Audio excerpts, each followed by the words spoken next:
That's which. Yeah, there you go. It's this one. You gotta This hook guy. the horns. Yeah. I'm not going to do this. Hey guys, Friday, last word, presented by Chrisman Commentary, and the boss. The boss is here checking on us this week. Hey Robbie, how are you, man? I thought Bruce Springsteen was here. I'm good, man. I'm hoping for a UT victory tonight. We were talking about it offline. I'm an alum. Christy's in Boston. She's wearing a burnt orange today. And we have another Texas distinguished big underdog, though. Another distinguished alum that I'm gonna let in the studio, and then we're gonna kick. I'm out. Producer Robbie. Bye, everybody. Thanks, Bye, Robbie. Appreciate you. See ya. KP, hook 'em. Hey, I don't know why it kicked me out, but my Welcome flight back. to Dallas for that Texas game is delayed about an hour and a half. So I'll be at my my kitchen table. So we're good. Cool. Well, we're live, and KP is joining us as he always does in an avatar to begin. Hey, Christy, Happy New Year. Happy New Year, everybody. So, guys, we are. It's Friday. It's 1 p.m. Eastern. It's the last word again, presented by Chrisman Commentary, and there's a lot going on. There is a lot going on, notwithstanding the football game that KP's heading to in Dallas. But let's start with just the terrible things that are happening in Los Angeles, and I'm going to request that we stay out of the political aspect of it, because it's just there's too much pain and suffering going on to go down that rabbit hole right now. But and let's try to keep it within the context of what we do right every day, and how these tragic fires are, going to kind of wreak some havoc for a while on our business. KP, you're closest to the scene, right? So maybe give us your man on the street assessment. I know you're not right in LA proper, but you're pretty close. Yeah, I'll just say, I'm in Orange County, which is south of Los Angeles County, and all this stuff is going down in, all around surrounding LA. The Santa Ana, also known as the devil winds, they blow from inland out towards the Pacific Ocean. They blow west, and they are very strong. And when you have dry conditions, where the last 2 years were wet conditions, growing all the vegetation, now all that vegetation is dry. And I mean, some of these fires, this is being compared to the Camp Fire. That was in Northern California back in 2018. I mean, the fire can jump 3 acres per second. Think that's what they're dealing with. Plus lack of water pressure and all the other stuff. It's just a super challenge, and it's just brutal. I mean, it's brutal. People are, calling me and asking how they can help. What can they do? Sometimes I really hate the app on LinkedIn. I had a video I cut last night, and it was like spot on, and now I got to redo it because it just wouldn't upload. I tried. It's the second time in a row, and I wanted to highlight something.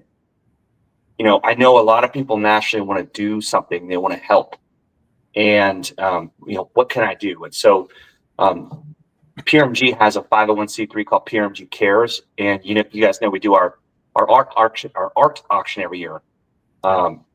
There's the founders, Paul and Robert, and then myself and Gary are also owners of the company. Gary Malice, who's Chief Strategy and Capital Markets Officer, and his wife, Andrea, who work for us. They have a son who draws all those original pieces, and they're amazing.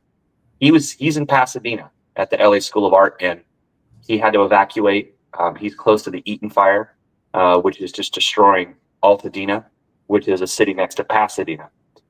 And what we decided last night was we're gonna do another auction, but it's not an auction, it's just straight donations. But anyone could just donate right to a fund if they wanted to. But we're gonna provide a couple links that we think are good. We haven't picked them yet, but just stay tuned. We're gonna put something out, but we're gonna sweeten the pot. We're gonna give 3 prizes away for top donors. So and 100% of funds go straight to the donation. So we don't ever rake anything off the top, but we want to sweeten it. We want it to offer and entice people. So grand prize is an original piece. We think a painting from Caleb, who has evacuated down to his parents' home in Orange County. So we want to give our top donor an oil painting that we think that any company or person would be thrilled to have. I don't know what it looks like yet. There was all this inspiration hitting yesterday. Second place, we're going to give away row 9 Lakers tickets, a pair of tickets, and we'll work it out. And then third place, we're going to throw in 2 bottles of Dom Perignon. So we're going to sweeten the pot for the top 3 donors, and we're going to try and rally our industry, because there's people all over the country that they're doom scrolling, they're seeing the videos, it's horrific, and we want to do something. We want to rally our industry, and so we raise 10,000, 20,000, anything above that, it's all good. I know there's a lot of people that want to help. I've been fielding calls and emails and messages, so we're going to try and be a focal point and rally the industry. Hey, I just KP, dropped a I'll link donate. to PRMG Cares in the chat for everybody as well. Hey, KP, I'll donate a piece of art that I think many of you know that I do art on the side. I refuse to sell it. I just give it away to people. So I will donate a piece. I will make something special for this, a watercolor, and you can give it to one of the donors. Heck yeah. Love that. Thank you. I had Caleb did a piece of work for me maybe 4 years ago, I think it was now. So I think a lot of people know my oldest son has been playing baseball, at all kinds of different levels, professionally as well. And there was when he was in the minor leagues with the Pittsburgh Pirates, these minor league teams always do these crazy games with different uniforms, and they did like a Marvel theme, and he was in like a Spider-Man uniform. And I think I might have posted a picture of it, and Gary Malice saw the picture and he's like, "Oh my God, this would be awesome. Caleb would love to draw this." So I actually commissioned Caleb to do a painting, and it's like three different images of Cam in like a Michigan State uniform, and then this Spider-Man uniform that looked like pajamas. It was amazing. So guys, Caleb's so cool. the real deal. He is the real deal. One of our tech partners goes all the way back to our first Magnus days, a gentleman named Brett Johnson. He lives in Puerto Rico. He put Caleb up in his house for a week, and Caleb painted this incredible mural, commissioned to paint it on his wall. I mean, he's very talented, and he's personally affected by this fire. And he's such, him and Cammie, his sister, who's babysat our kids, they're such a good family. And there are many families that are hurting right now. And it's just brutal down there.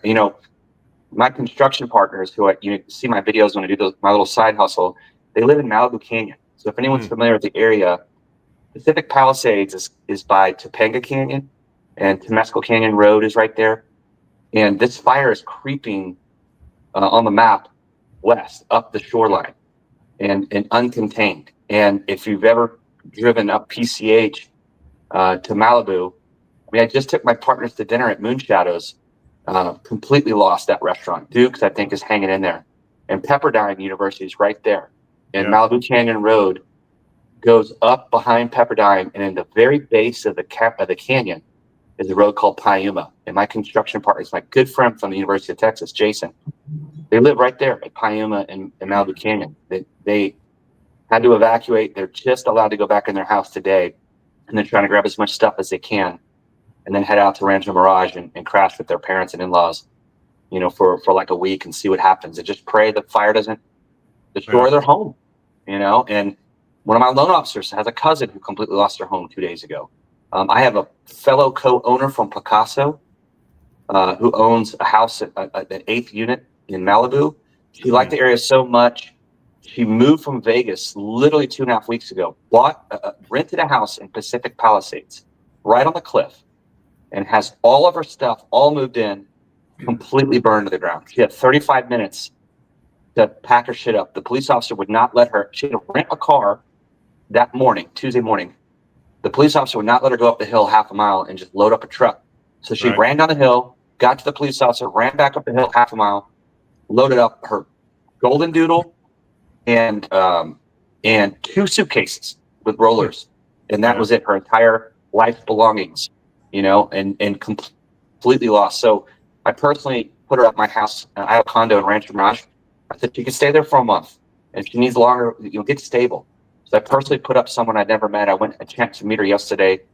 really nice lady. And it's just devastating. And there's just thousands and thousands of stories. There's, you know, hundreds, thousands of people evacuated. There's looting. It's just crazy right now. It's an absolute nightmare. It's the worst fire in our state's history, the worst windstorm we've had in 10 years. And I know we deal with, straight line storms and hurricanes, and we deal with stuff all the time. And so, we want to make it a mission in 2025 to help out as many of these natural disasters as we can with PRMG Care. Well, and I think you bring up a good point that it's so bad, and the estimates are somewhere between 20 and 50 billion. I think they've said 2,000 properties have burned to the ground and are completely destroyed, with a number that are also damaged and may or may not be able to be lived in. And these are horrific numbers. And as we think about, what happened with Hurricane Helene and others, with so many people that are out of their homes, we're in a business where we impact people's lives. And I often talk about the difference in, when I ask somebody for something up front, it's much easier to get it than once they've packed up everything they own plus their goldfish, and they're waiting to move. When a natural disaster like this happens and people's houses are taken away, all their life belongings, they're in a position where they need a lot of additional help, and they have to navigate what to do because the mortgage document didn't burn up with their house. Right. And the coverages, depending on your policy, could be very, very different. It's not like your mortgage payment stops because the house burned down. You still have to continue to pay that, or it has an impact on your credit. And then what about a place to live, and how does that impact your job? And so there's these far-reaching tentacles when something like this happens. And I think that we need to think about, how do we create a resource for people to understand and ask questions about what this looks like? Because let's just assume an ideal picture in a bleak way. So your house is burned down completely. You have found somewhere else to live. Your insurance is supposed to cover those additional living expenses. Do they cover all of them? What about your existing mortgage? Do they only cover the difference between those two things? What does that coverage look like in reality? And what are your out-of-pocket expenses going to look like? And then let's just assume that your insurance will actually cover the repayment and rebuilding of this home. It's not like they write you a check and you go get a contractor tomorrow and decide what you want to build and build your new dream house. There are a lot of restrictions around, because you have a mortgage on it. There are actually a lot of restrictions around how you can rebuild it. That check gets made out to the mortgage company and to you. And then because it is collateral against the loan, there are policies and processes that have to go through to protect the ultimate bondholder. And navigating that is not easy when you're not living in your house, and you're also going to not have all your documentation handy, right? I think this is where we have an opportunity, in addition to the great work, KP, that your fundraiser is going to do for folks to help out financially. There's also a long process. There's a tail that's going to be here for helping folks actually get their lives back to what's more of a normal state. And I think as an industry, we've got to step up for those that were impacted by Helene, those that are impacted by these fires and any other natural disasters, to really help them understand what that process looks like and how do we make that easier for them in a time that's very, very stressful. Yeah, but as you both know, prior to doing what I do today at FinLocker, I was, in your world, that primary mortgage origination space, and I was really on the TPO side. And when these things would happen, the thing that happens right along with the actual tragedy and the impact that the people that are impacted are having is you have this downstream effect of impacting other transactions in the same kind of location, right? So my ask of our audience, especially originators who may be sitting in the Midwest like I am, not having to deal with this type of issue, not having to deal with hurricane type things. Yes, if you're trying to do a loan transaction in LA County and the homes that you're either refinancing or your customer is working on purchasing is not directly impacted, you're going to have some delays. And I would ask our industry to have a little patience, especially those of us who are outside of the immediate impacted area, because I remember in my past life that the kicking and screaming and pounding on the table. This isn't fair that we're delaying this. Oh yeah, you were there with me, Christy, so you know exactly. I know exactly how you. You were pounding on her table. Oh, it wasn't me, man. I swear. But it's easy. It's, we think about, everybody's attention span right now is focused on what's happening in California. And, a few months ago, it was focused on what was happening in Helene. But how many people on a day-to-day basis think about those folks in North Carolina that still have no place to live? Right. And are still struggling for daily necessities and are still going through this. And the same thing will happen with California. The next thing will happen, and that will distract people from their attention. And this is going to go on for a long period of time. I will just reiterate, this is going to exacerbate the insurance crisis. Yeah. And as you know, I'm on the California Mortgage Banker Association board of directors, and for the last year and a half, that's been our number one issue, is the insurance crisis. And we'll be back in Sacramento again in April for March for legislative days, and it's just brutal. This is not political, but this state put a cap on insurance premiums after the Camp Fire, and State Farm pulled out as the biggest insurer, which overloaded farmers and all the other insurance. So farmers pulled out, and they're not allowed to use their own catastrophe modeling to set their pricing. Farmers has even come back to state and said, we'll come back into the state. We had a mild year last year for loss. And if you let us use our catastrophe modeling, we'll come back into the state for all but, say, 30 counties. And the state won't budge. And so there is a graphic that went out that showed all the policies that have been canceled or not renewed in the cities that are directly impacted by these 5-6 fires. And there's like 1,800 policies in Pacific Palisades alone, where all the insurers either did not renew. So a lot of these homes are uninsured.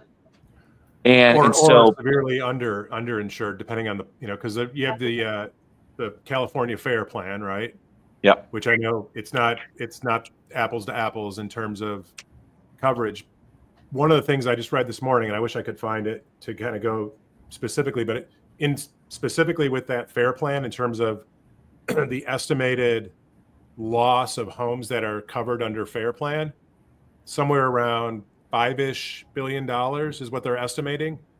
And the reinsurance that sits across the entire Fair Plan is like $2.9 billion. Yes, I saw that. I saw that same statistic. And what happens when they run out of money? Right. Is that newsflash? We're out of money. Well, the plan in theory has let's call it $2 to $3 billion, but they're going to need, let's say, I'm going to guess that it's going to be at least twice that.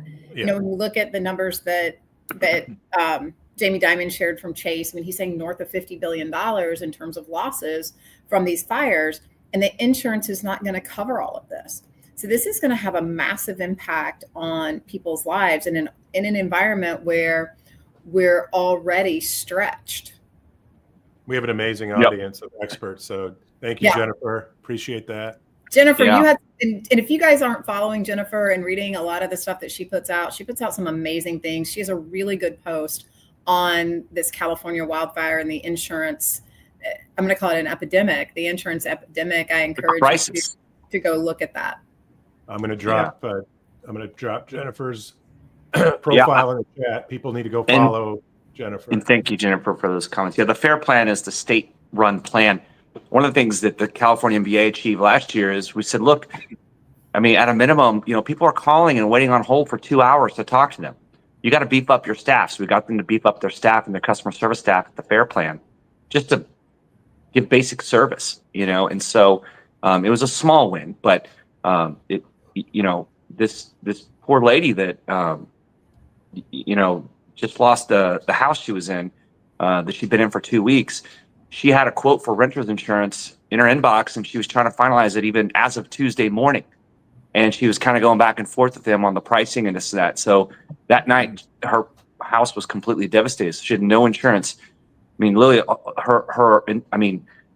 she was crying on the phone. Her grandfather's money clip that was a keepsake when he passed away, was gone. Just, her medicine in the fridge. Just what do you grab when you got, 5 minutes to load up 2 suitcases? Right. And so it's just brutal. It is, and this is not done. I mean, there's looters out there. They caught a looter from some just so like out here and even in Orange County, they have these like Chilean gangs, these organized cartels. They're in Novi, Michigan too. It's unbelievable. Like this guy had a blowtorch and was going around setting houses on fire, and he was caught with a torch, like a giant gas canister connected to a torch. I mean, it's not. How do 5 or 6 fires pop up at once? This is not natural, and so it's brutal. It's tough. We haven't even seen the videos. For those that are watching on TV, when they're sticking a camera in the face of people who are going and seeing the devastation for the first time and crying their eyes out, like we're going to see just countless videos like that. And it's, and so insurance is one part of it. When you're trying to rebuild, I can tell you firsthand from Culver City, which is like the south part of Los Angeles County. Thank God for now, we don't have any fire risk. Getting permitting is a nightmare normally. If you're dealing with the Coastal Commission, forget about it. It'll take years just to get a permit. So in some of these places in Pacific Palisades, it's tough. This is a very tough situation that will be lingering. I remember when I lived in South Florida and both Wilma and Katrina hit Fort Lauderdale, Broward County back to back. There was roof damage. There were blue tarps on roofs for 2 years. That's just the roof, just the roof getting repaired. And so this is going to be around a while. This is a big deal. No, and I would love it if as an industry that we took this as an opportunity to look at how we could improve the process for insurance claims and for, I'm expecting that we're probably going to see some things out of Washington that talk about what we have to do from a loss mitt standpoint for loans that are covered. But in California, we know a lot of those loans aren't going to be GSE or Ginnie loans. They're going to be more of the PLS market. And so what's going to happen to those folks? What happens to their credit? What happens to jobs? This is an opportunity for us to step in and say, this is how we want our industry to be shaped. And this is how we want to treat people when they go through something like this that's obviously completely out of their control and completely devastating, because many people that are impacted won't be able to go to work tomorrow.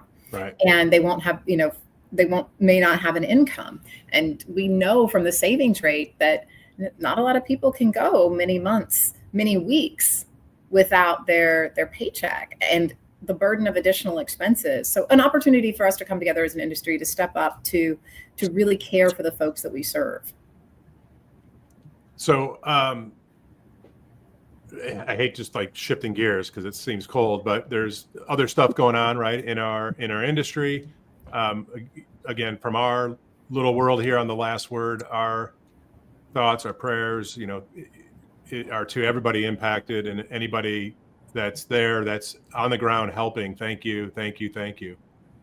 So we had some other news right this week. I think maybe yesterday I saw this or the night before. Maybe one of the first 2025 casualties of the mortgage industry. We had Ally Bank announce they were effectively fully exiting, the mortgage industry. I'll say from their seat, it was just a channel. I don't know that they were really fully in the business per se, but there are some decisions starting to be made by, companies, large companies, especially depository type companies to exit the space. And I'm not going to name names, but there's at least one or two other, names that we know in our business that are contemplating similar strategies or being forced to. And just, I think that's going to be also a sign of things here in the winter season of our business going forward. Brian, I've seen a couple of smaller regional type banks that have decided to move back into only their footprint. That, so you're seeing some shifts in the business. And I tried to look up the numbers to see how many people did or didn't renew their licenses. And obviously it's early. We're still in, just 10 days into January, and some people renew late. But we had, I think the numbers were 330 or so thousand LOs last year. And according to Google, which is obviously the arbitrator of all things true and right and just in the world, they said only 100,000 people renewed their NMLS licenses. Now, I think that's probably low, but let's just say that it's 100,000 people didn't renew. That's a third of our industry from an LO perspective that is gone, which is a massive seismic shift in the business. Yeah. I would. Oh, go ahead, Brian. I was just going to say, it's that time of year, so we're finalizing our pro forma, our budget, and things of that sort. So when we look at our company, when we look at our total addressable market, we tend to look at loan officers, and we've kind of narrowed it down to loan officers that are in IMBs and or in the broker channel. And so one of the data points, thank you to Dr. Rick Rock for sharing your analysis, was the number of loan officers in IMBs and in the broker channel that renewed as of Jan 1 that did at least $200,000 a month last year. I think the range was 200K to 500K. So call it 2 million to 6 million in total volume in 2024. And so that population is like 68,000 loan officers, right? So I know that's a subset of the total, but year over year, I think that population on a comparative basis was down by like 15 or 18,000 originators. That's huge. Yeah. Well, I mean, we're a capacity model in this business. So with less originator capacity for those that are left, it's going to be a bigger win. As volume comes back in the spring purchase season, naturally, this time of year is seasonally slow. Although we're projecting up year over year, and I would say a lot of it has to do with capacity and being a 3-channel lender. Yeah. Banks are going to bank. That's why I prefer credit unions like UFCU. Love it. I'm just making some conjecture here on Ally. They're really deep in the credit card business and also car financing. Yeah. And my guess is those losses are mounting in those channels. And so they're like, all right, we need capital to preserve for that. So, like they're, whatever, 9th, 10th, 15th stream of business, maybe 30th stream of business, little old mortgage, probably not the best place to be in if they're trying to make sure that they can shore up their balance sheet. That's just pure conjecture, but that's a lot of what banks deal with. They have so many different streams of business that need to be capitalized. And credit card default is the highest it's been since the global financial crisis. The write-offs are huge. Yes. And people are paying 25% interest rate on credit cards right now. And so until the Fed starts cutting again, those rates aren't going to come down. And we had this super strong jobs report, likely the last super beat that we'll see of the year now that we start to get into that seasonal slowdown where people start laying off. Remember that December jobs report is second half of November and first half of December, seasonal hiring. And so that will start to die down as we, ebb our way into Q1. So, there definitely a lot going on. And yeah, every company has to make the decisions, even tech companies like FinLocker, you got to, strategize, like who's my customer base, who's my target, how much is out there, who's left. Right. But even if we have a $2 trillion year this year, it'll feel much bigger because there's a lot less of us. Yeah, that's such a great point. And I think we tend to hear more, sadly, on the negative side, but there is that upside for those of us that are still here that continue to fight through this and not just survive but thrive. That I do think we're, those of us that are here will see it. We'll feel and see a better year over year. Last minute, right? We're at the witching hour. Any last thoughts here as we wrap up this week's last word, guys? So go ahead, KP. I was just air kissing my wife goodbye. She turns 43 tomorrow, and she was leaving. I'm not going to see her until tomorrow. Happy birthday, Rebecca. Yeah. I think we're seeing the highest 10-year yield in a year, and it's disheartening because everyone's transacting right now in the moment. But gaining all this knowledge that we have, that we get on these calls, it's good because when your consumers bring up something like tariffs or jobs or rates, if they bring something up, you better have a nugget of knowledge to give to them to come across as a trusted advisor. So you don't need to be, I know a lot of people are like, why do I look at all this data? Just do loans. Well, if you're doing loans to consumer that's remotely educated and they have some pushback against you, you better have an answer. And so, there are some tailwinds coming up with some favorable comps on the inflation that were really high. Remember, they spiked in Q1 last year, and those large, January, February, and March, those large numbers are going to be coming off, replaced by lower numbers. So we should see core PCE come down starting in February when the January report comes out.